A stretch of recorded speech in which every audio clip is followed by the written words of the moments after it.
أنه كان يقول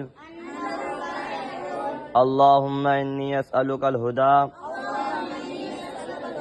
والتقى والعفاف والغنى. حضور علیہ السلام یہ دعا فرمایا کرتے تھے، اے اللہ میں تجھ سے ہدایت اور تقوی اور پاک دامنی اور نہ محتاجی مانگتا ہوں۔ اس دعا میں اللہ سے 4 باتوں کا سوال ہے۔ ایک، ہدایت یعنی سیدھے راستے پر چلنا۔ دوسری، تقوی یعنی پرہیزگاری۔ تیسری، پاک دامنی۔ چوتھی، غنا یعنی کسی مخلوق کا محتاج نہ ہونا۔ اللہ تعالی ہم سب کو اس حدیث مبارکہ پر عمل کرنے کی توفیق عطا فرمائے۔